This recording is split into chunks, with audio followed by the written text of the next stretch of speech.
उदास रहने लगी थी।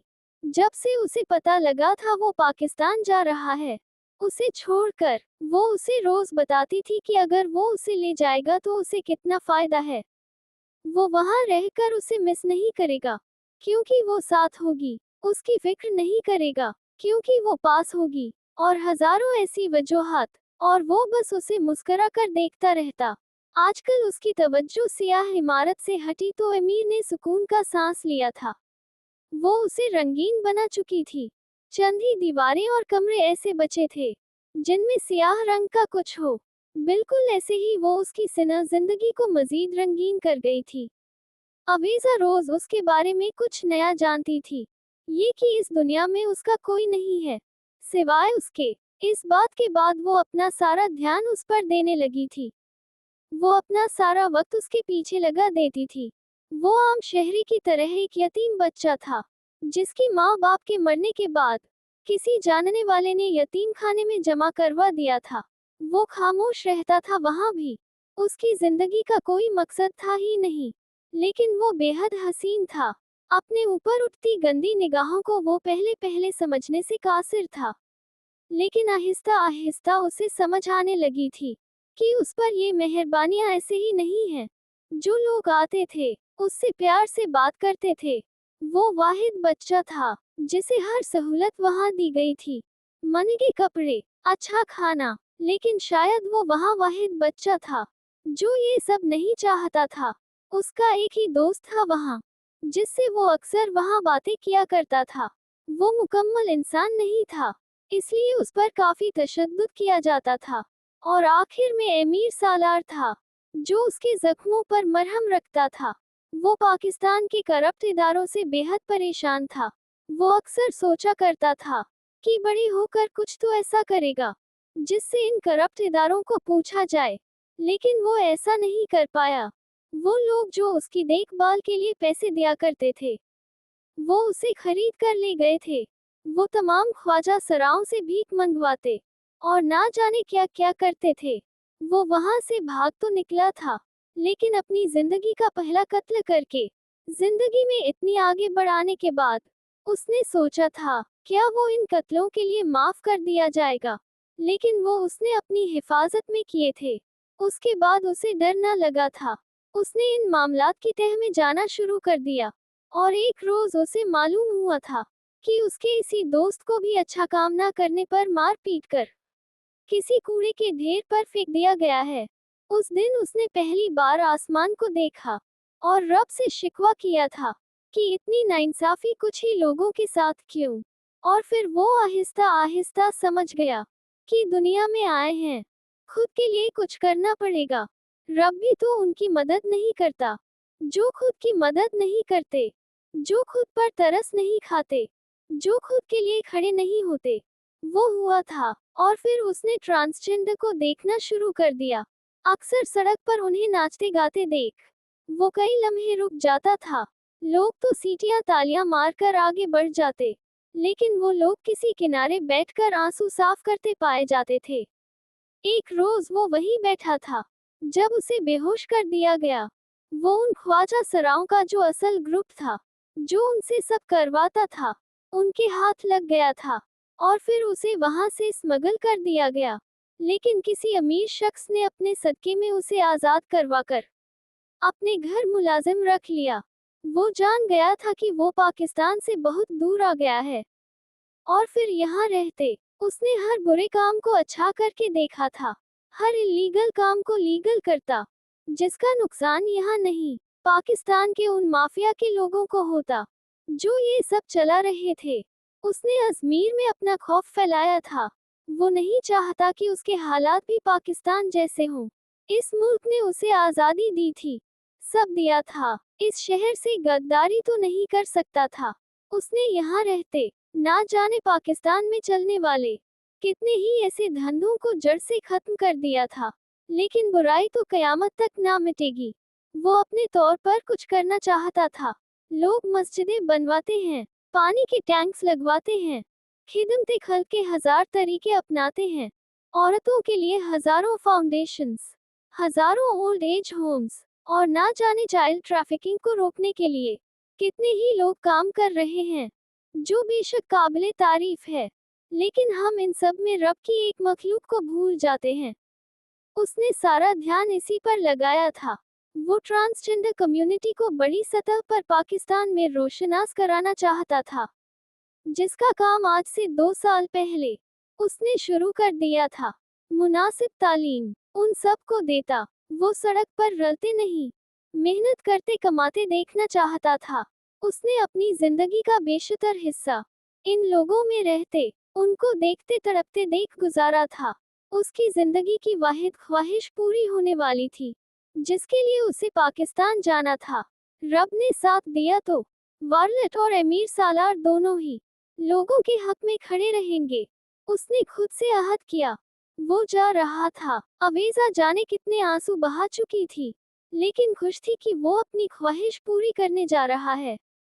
ऐसे रोकर भेजोगी? वो हद दर्जा मुतफिक्र था उसके लिए। वो चाहता था वो अपनी दादी के पास चली जाए, लेकिन वो बज़िद थी कि उसे यही रहना है। दादी तुम्हारा ख्याल रखती आवी, मुझे भी सुकून रहता। तो क्या आपको अपने गार्ड्स पर भरोसा नहीं? इतने लोग हैं यहाँ, सालों से आपके साथ हैं। तुम्हारे मामले में मैं किसी पर भरोसा नहीं कर सकता। उसने कहते आवी को साथ लगाया, तो उसने उसकी शर्ट के साथ आंसू साफ किए। आप प्लेन में किसी लड़की को मत देखना, वो अपनी ही हाके जा रही थी। आगे तो जैसे अजमेर में मैं लड़कियां ताड़ता हूँ। वो बदमजा हुआ तो वो मुस्कराई। ये लो, तुम्हारी सालगिरह से 1 दिन बाद आऊंगा। 15 दिन का काम है, मैं वादा करता हूँ 10 दिन में खत्म करके तुम्हारे पास हूँगा। तब तक ये तोहफा रखो। क्या है इसमें? खोल कर देखो। उसने खोला तो उसमें एक खूबसूरत पेंडेंट था, जो नीली तितली बना था। उसे बेहद पसंद आया। मेरे साथ रहते पसंद अच्छी होती जा रही है आपकी। उसने भरम मारा तो अमीर ने आईब्रो उचकाई, जैसे पूछ रहा हो, वाकई ये उतरना नहीं चाहिए, नहीं तो तुम्हें अंदाजा है मेरे गुस्से का।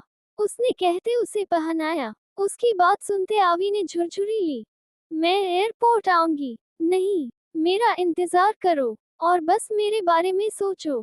इस घर में जितनी चीजें हैं काली, वो भी बदल लो। अब तो मुझे भी अच्छी नहीं लगती, और बस मेरे बारे में सोचो।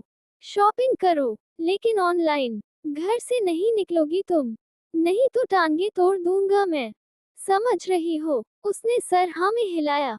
अच्छे अच्छे कपड़े लो, बल्कि वैसे लेना जैसे उस दिन में देखकर सब भुला गया था। वैसे जब मैं आऊं तब आकर सब देखूंगा, और अपनी सारी बाबी मूवीज खुदारा मेरे आने से पहले देख लेना। मैं नहीं देखूंगा तुम्हारे साथ। और हाँ, बस करे अब जाए, वक्त हो रहा है। और हाँ, खुद को तैयार कर लो, मेरी वापसी पर मैं छोड़ूंगा नहीं तुम्हें। अपने आप को प्रिपेयर करो मेरी कुर्बत के लिए। उसने कहा तो वो गुलाबी पड़ी। एमीर ने झुकते उसके दोनों गाल पर लब रखे। बोर्नविटा भी पिया करो। देखो मुझे झुकना पड़ रहा है तुम्हें प्यार करने के लिए, उसने कहा तो अवेजा ने उसके कंधे पर मुंह के रसीद किए, जो उसकी अच्छी खासी हाइट को निशाना बना गया था। एंजेल, वो आज ना जाने कितने दिनों बाद उसे इस नाम से बुला रही थी। मुझे एक भी आंसू ना दिखे तुम्हारी आंख में, वो सख्ती से उसे कहने लगा तो वो आंसू हलक में उतारने लगी। वापसी पर अच्छा सा इजहार मोहब्बत ही कर लेना यार बीवी। पता तो चले कि अजमीर का बादशाह जिसके आगे झुका है, उसे थोड़ी तो कदर है इस शख्स की। मैं आपसे मोहब्बत करती हूँ अमीर, ये बात आप भी जानते हैं। मोहब्बत नहीं, इश्क चाहिए तुम्हारा। वो उसकी कमर में हाथ डालता, उसे करीब करता बोला। खामोशी छा गई। वो दोनों एक दूसरे को महसूस कर रहे थे। मेरी जिंदगी का वाहिद असासा हो तुम। ध्यान रखना अपना, तुम्हें कुछ हुआ तो उसकी सजा भी तुम्हें ही मिलेगी। याद रखना। वो उसके कंधे पर लब रखता, झटके से उसे छोड़ता, बिना मुड़े बाहर निकल गया। वो वहीं बैठी रही। शाम तक ही वो बोर हो गई थी। उसे याद करने लगी थी। अभी तो 10 दिन निकालने थे उसके बगैर, और फिर उसने उसके बताए सारे काम किए थे। अपनी शॉपिंग के साथ उसकी भी की थी। सियाह इमारत का तो नक्शा ही बदल डाला था। पौधे लगाए थे बेशुमार, लेकिन अब भी 5 दिन ही गुजरे थे। वो वहां जाकर इतना मसरूफ हुआ था कि रात में चंद लम्हे ही उसे दे पाता था, क्योंकि वो अच्छे से काम करके जल्द से जल्द लौटना चाहता था। वो बोर हो रही थी। अभी भी 4 दिन रहते थे उसके आने में। कल माह के आने पर उसका वक्त गुजर गया था, लेकिन अब आगे क्या करती उसे समझ नहीं आ रही थी। मैम, क्या आपको पता है, हमारी सियाह इमारत से चंद कदम दूर एक काली गाड़ी रोज आती है, पहरों खड़ी रहती है और फिर चली जाती है। वो मुलाजिमा रोज आती जाती थी, उसे रास्ते से इसीलिए बताने लगी। हमें क्या लगे, एमीर खुद ही देख लेंगे। वो जानती थी वो शख्स मीलों दूर बैठे भी उससे बाखबर था। मुलाजिमा ने भी सर हाँ में हिलाया। याद आया, वो झटके से सोफे से खड़ी हुई। मुलाजिमा ने दिल पर हाथ रखा था उसके ऐसे चीखने पर। क्या मैम, सालगिरह? मेरी सालगिरह है परसों। सर तो यहाँ है नहीं। क्या आप अकेली मनाएंगी? मुलाजिमा को उसकी अक्ल पर शुबहा हुआ। नहीं, लेकिन सजावट तो कर सकते हैं ना। बाहर लॉन को तैयार करवाएंगे और अच्छा सा माहौल बनवाएंगे। एमीर को मैं प्रपोज करूंगी। वो सब बताने लगी तो मुलाजिमा मुस्कुराने लगी। वो सच में कीमती थी, ऐसे ही नहीं उनका बॉस। इस लड़की के आगे झुकता चला जाता था। और फिर 3 दिन कैसे गुजरे उसे पता भी नहीं चला। उसने सारे लॉन को सजवाया था, केक बनवाने को दिया था, उसने घर का चप्पा चप्पा साफ करवाया था, सब नया कर दिया था। वो उसे सरप्राइज देना चाहती थी बहुत ज्यादा। क्या हुआ जो मेरी सालगिरह है, तोहफा उन्हें मैं दूंगी, मैं ट्रेंड ही बदल दूंगी। वो पुरजोश थी बेहद। सब कितना अच्छा लग रहा है, उसने मुलाजिमा को देखते कहा तो वो तेजी से सर हिलाने लगी। तभी बत्ती चली गई। ये नामुमकिन सी बात हुई थी। बत्ती कैसे गुल हो सकती है? ऐसा पहले तो कभी नहीं हुआ। आप चेक करें, फ्यूज ना उड़ गया हो। उसने वहां खड़े मुलाजिम को कहा, जो दौड़े थे। उसने अपने आसपास किसी आहट को महसूस किया था, लेकिन फिर नजरअंदाज किया। अंदर कोई नहीं आ सकता था, लेकिन ये उसकी गलती थी ऐसा सोचना, क्योंकि अगले ही लम्हे उसकी मखसूस रग पर हाथ रखा था किसी ने, और उसने आखिरी बार एमीर के चेहरे को याद किया था। बत्ती के आते ही सियाह इमारत में कहराम बर्पा हो गया था। उनकी मैडम नहीं मिल रही थी। वो सारा घर 10 बार देख चुके थे। ऐसा कैसे मुमकिन था? उन सबको अपनी मौत नजर आ रही थी। वारलेट ने उन्हें जान से मार देता, जो जाते हुए ही उन्हें खास ताकीद देता। काफी धमका कर गया था। रोमान ने आते सब कुछ देखा था, कैमरास रिवाइंड करवाए थे, और उसे अंदाजा हो गया था कि कोई घर घुसा था। एक नहीं, 2 लोग थे। एक वो जिसने बत्तियां बुझाई थी, और दूसरा जो अवेजा को लेकर गया था। उसने तेजी से वारलेट को फोन मिलाते उसे सारी तफसील दी थी। जिसने ओके कहते फोन काट दिया, तो वो मानो सदमे में चला गया। तो क्या वो जानता था, या ये तूफान से पहले की खामोशी थी? ये तो वक्त ही बताने वाला था। अवेजा को जब भी होश आता, उसे नशा दे दिया जाता था, और वो फिर से होश से बेगाना हो जाती।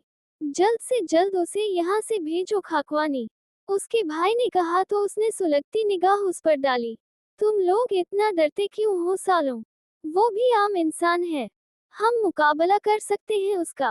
वो आम इंसान है, लेकिन ये जिसको उठा कर लाए हो, ये उसके लिए आम नहीं है। वो आग लगा देगा हमें, जब उसे पता चलेगा कि उसकी बीवी हमारे पास है। कुछ नहीं होता। वो आराम से बैठा, शराब अपने अंदर उतारने लगा। मरना है तो क्यों ना दूसरे को भी मार कर मरे। खाकवानी ने कहते कहा लगाया। उसके भाई को वो पागल ही लगा। वो मुड़कर बिस्तर की तरफ जाने लगा, तो उसने अपना हाथ माह के हाथों में पाया, और उसे देखा, जो आंखों में दीप जलाए उसे देख रही थी। झटके से उसे बेड पर धक्का देते वो उसके ऊपर झुका। मैंने कहा था ना माँ, तुम मेरी कुर्बत के लिए तड़पोगी, और यही सजा थी तुम्हारी। मेरे साथ बेवफाई की। मैंने कोई बेवफाई नहीं की। वो चीखी। तुमने मुझ पर किसी और को फौकियत दी। क्या ये बेवफाई नहीं? मेरे साथ, मेरे नाम, हमारे रिश्ते को मानने से इनकार किया। क्या ये बेवफाई नहीं थी? वो चीखा। आई एम सॉरी, वो कहती अपना हाथ उसके आगे कर गई। वो शर्मिंदा थी बेहद, सिसकियों से लर्जता वजूद अब उसका तलबगार था। वो नामुकम्मल थी उसके बगैर। मेरी सजा को खत्म करे जार, मुझे मोहब्बत है आपसे, बेतहाशा मोहब्बत, खुद से ज्यादा। मुझे इस दुनिया में अगर कोई सबसे ज्यादा समझ आता है, वो आप हैं। मैंने पहरों बिना रुके आपको सोचा है। जोरीज ने आंखें बंद करते उसके इजहार मोहब्बत पर गहरी सांस भरी थी। कभी कभी जरूरी होता है इन लफ्जों को सुनना। ये मसीहाई करते हैं उन लफ्जों की जो कब्ल बोलकर जख्म दे जाते हैं।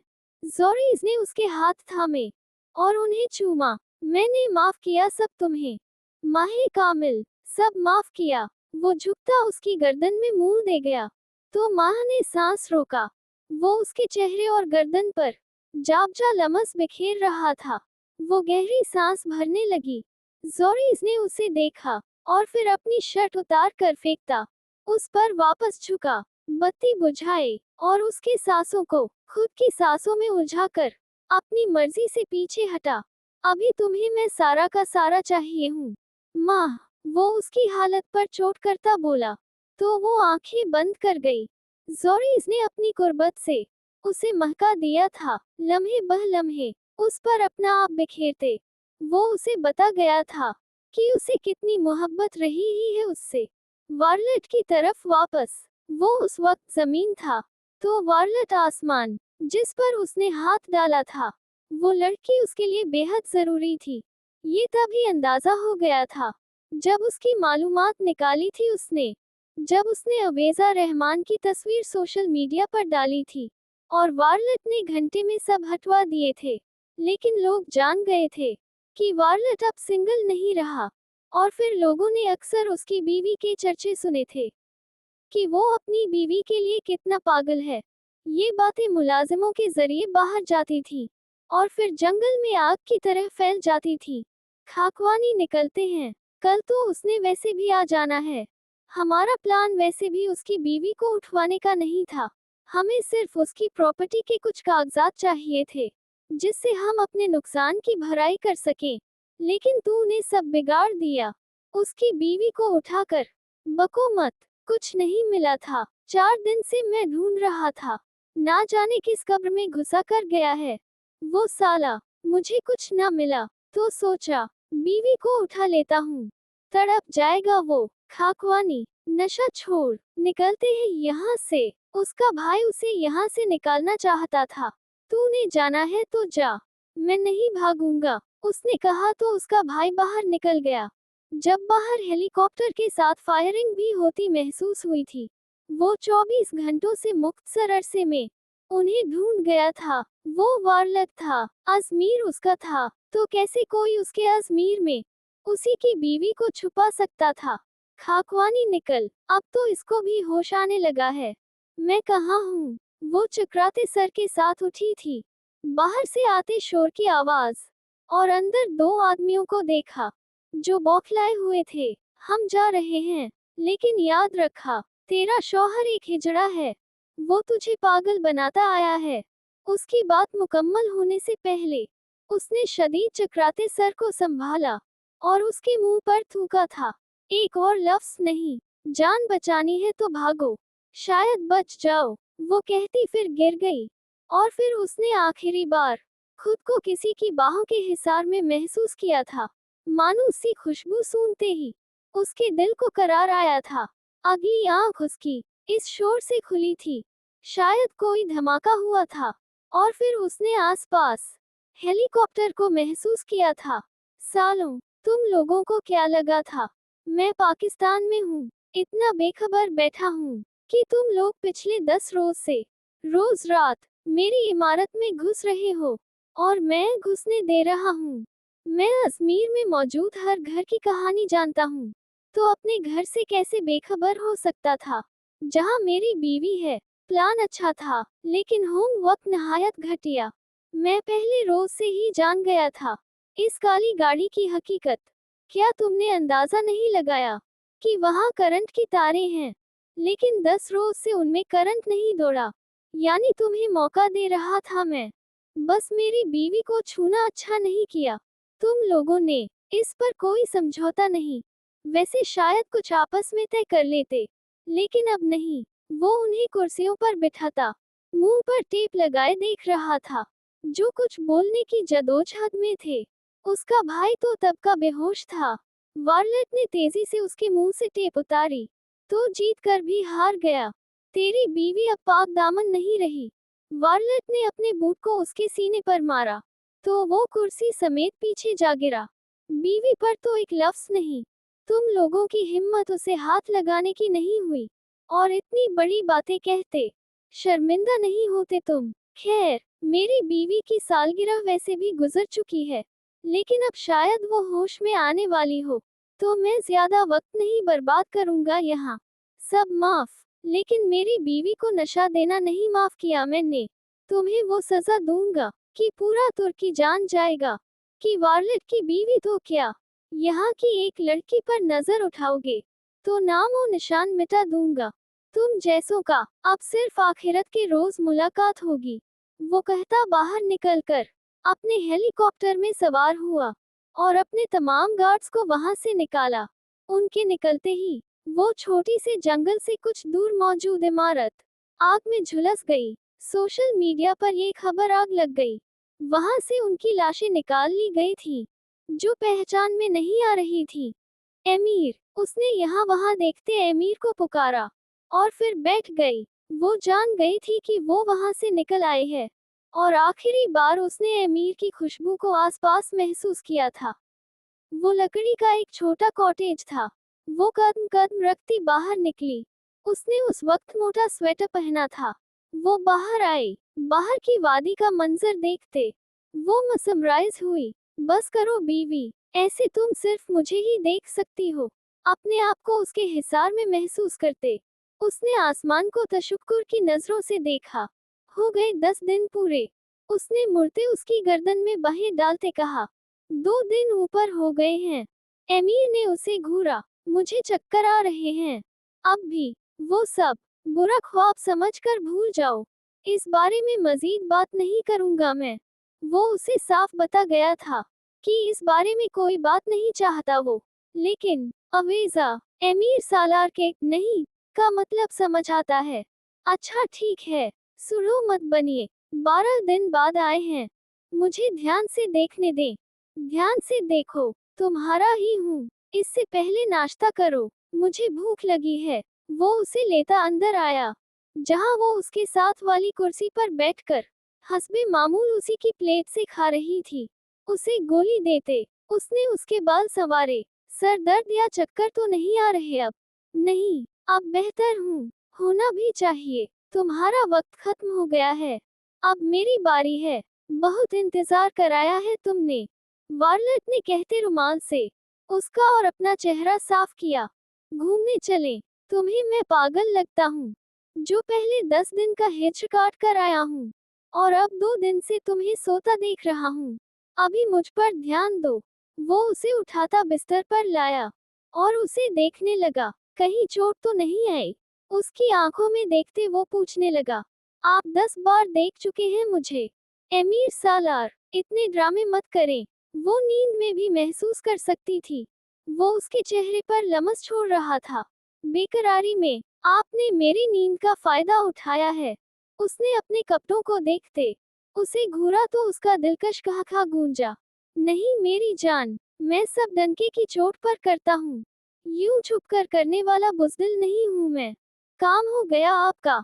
12 दिन बाद उसे देखती वो अलग ही एहसास से आशना हुई थी। सब हो गया। मेरी वाहिद ख्वाहिश भी पूरी हो गई। बस अब चक्कर लगता रहेगा। वहां भी। उसने कहा तो अवेजा ने सर हिलाया। गिफ्ट दे मेरा। उसने कहा तो एमीर सालार कई लम्हे उसे देखता रहा, और फिर झुकते उसके लबों पर लब रखता अपने इतने दिन की बेचैनी को मिटाने लगा। वो भी खामोशी से उसे महसूस करने लगी। एंजल, खामोश रहो। उसने नजर उठाकर उसे देखते गंभीर लहजे में कहा, अपने कंधे से शर्ट खिसकती महसूस करते उसने उसके कॉलर को मजबूती से थामा था। उसका लमस अपनी गर्दन, अपने चेहरे, अपने कंधे पर महसूस करते वो गहरी गहरी सांस ले रही थी। उसकी कुर्बत जानलेवा थी। उसके दूर होते उसने आंख खोलने की गलती की थी, फिर झटके से बंद कर दी। वो अपनी शर्ट उतारता जमीन पर फेंक चुका था, फिर उसे अपने ऊपर करते खुद लेटा तो उसने आंखें खोली। उसे बेहद नजदीक देखते उसने उसकी आंखें चूमी और माथे पर बोसा दिया। एमीर सालार, क्या आप जानते हैं, अवेजा रहमान के दिल की धड़कनें कितनी बार दिन में आपका नाम दोहराती हैं, कितनी बार आपको सोचते बेकाबू हो जाती हैं। मेरी जिंदगी में मैंने एक ही मर्द को देखा और चाहा है, और इतना चाहा है कि मुझे लगता है मैं दुनिया की हर दूसरी चीज भूल जाती हूँ। आपके नजदीक अगर मुझसे पूछा जाए कि मेरे पास सबसे ज्यादा कीमती क्या है, तो मैं चीख कर दुनिया को बताऊंगी कि मेरे पास एमीर सालार है, जिससे मुझे मोहब्बत नहीं, इश्क है, जिसे पास देखते मेरी धड़कनें मुंतशिर रहती हैं, जिसके दूर जाने पर मेरी धड़कनें बंद होने का अंदेशा देती हैं, जिसका लमस मुझे शाद करता है, जिसकी आंखें मुझे मोतबर करती हैं। मैं 1000 बार दिन में रब्बुल आलमीन से शुक्र अदा करती हूँ। मुझे लगता है मुझे आखिरत का अज्र आपकी सूरत दुनिया में ही मिल गया है। वो कहती उसके सीने पर लब रख गई और फिर उसके बाल बिखेरती मुस्कुराई। एमीर की जान, इन लफ्जों को मैंने समेटकर दिल के कोने में कैद कर लिया है। ये अल्फाज आब हयात है मेरे लिए। अब करीब आ जाओ यार, इससे ज्यादा दूर रहा तो मर जाऊंगा। वो कहता उसे बिस्तर पर गिराते खुद उस पर आया और फिर अपनी शर्ट उसे अपने वजूद से सरकती महसूस हुई थी। एमीर, एक लफ्ज भी नहीं। उसकी भारी आवाज गूंजी, मुझे डर लग रहा है। किससे? आपसे। तुम्हें डरना भी चाहिए, वो कहता उस पर झुकता। उसका सांस रोक चुका था। उसने मुतमिन होते अपने बाजू उसके गिर्द बांधे और खुद को उसके सुपुर्द किया। वो शख्स था जिसने उसकी बेबुनियाद सी शर्त को माना था। वो जानती थी हर बार उसके करीब जाने पर वो कैसे खुद को रोकता था। आज पहली बार उसने महसूस किया था कि वो सिर्फ उसका है और वो सिर्फ उसकी। मोहब्बत के इन लम्हों में दोनों को लगा जैसे दुनिया रुक गई हो। कल से एक नई जिंदगी की शुरुआत थी, जहां ना कोई डर था, ना कोई खौफ, सिर्फ मोहब्बत थी, सिर्फ इश्क था। 1 साल बाद सियाह इमारत अब पूरी तरह रंग बिरंगी हो चुकी थी। हर कोना खुशियों से भरा था। अवीजा अब और भी खूबसूरत लग रही थी। उसकी आंखों में एक अलग चमक थी। एंजल, वो दौड़ती उसके पास आई। क्या हुआ? Good news. एमीर सालार मुस्कुराया। क्या गुड न्यूज? हम 3 होने वाले हैं। वारलेट के चेहरे पर जो खुशी आई वो बयान से बाहर थी। उसने अवेजा को कसकर गले लगाया। शुक्र है अल्लाह का। माह और जोरीस की तरफ वो भी अब बेहद खुश थे। उनके रिश्ते में अब कोई कमी नहीं थी। जोरीस अब माह के लिए पहले से कहीं ज्यादा केयरिंग था।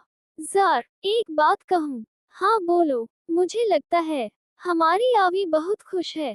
हाँ, वारलेट सच में उसका अच्छा ख्याल रखता है। अल्लाह का शुक्र है कि सब कुछ ठीक हो गया। अजमीर में वारलेट का सपना पूरा हो चुका था। उसकी फाउंडेशन अब पूरे पाकिस्तान में काम कर रही थी।